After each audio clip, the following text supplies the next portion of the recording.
How do you delegate to innovate?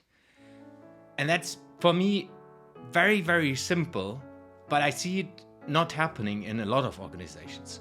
So when you delegate a responsibility to someone, it's not about delegating a task. So it's not about, hey, can you please do this? And then you let the person go, and then you basically micromanage the person. And remember, everything is about true leadership when we talk about human innovation.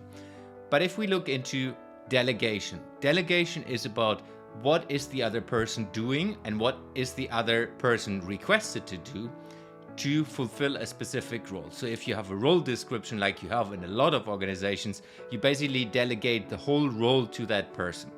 And if you do this properly, you give them a framework how much they can decide inside of their role and what are the boundaries for the person to decide in.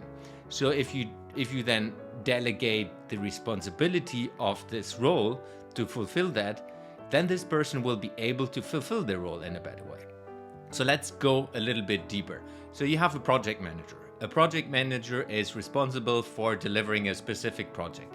Let's say it's a very big project, it's a delegation project. So if I would be the manager of this project manager, I would delegate the role description and have a sit down with this manager to say, so this is your role description, this is what I'm expecting from you to do, and within the project you have this and this and this budget if it's decided before the project manager comes into that role, or I'm requiring you to build a budget frame and a time frame so you understand how much you need and how you can fulfill this role.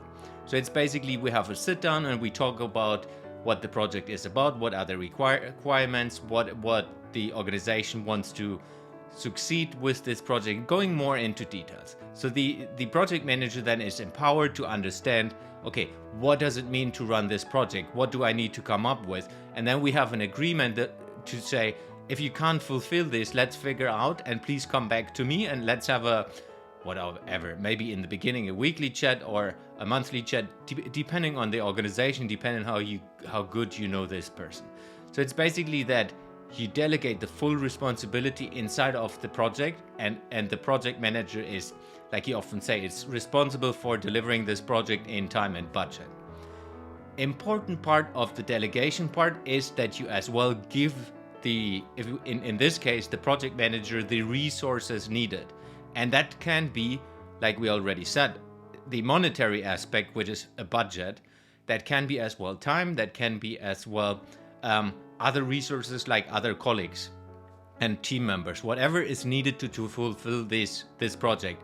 So basically, after the first conversation with the project manager, for me, it's about, hey, go back and have a look at the project and figure out what you need to be able to fulfill this. And then we have an agreement afterwards to say, okay, let's allocate these resources and kind of manage these resources in a way that we can together succeed with this project. So that's what it is about delegation to innovate inside of an organization. And that sounds fairly simple.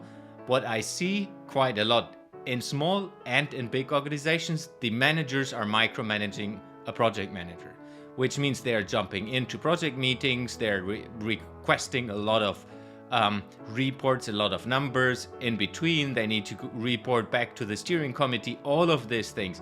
So there is kind of a delegation of mediocre tasks, but it's not true delegation of the total project. And of course it depends on the organization, but it's really important to understand when you have a manager who is capable, which you should select in the first hand, that you have someone capable for this role, that they can fulfill that role.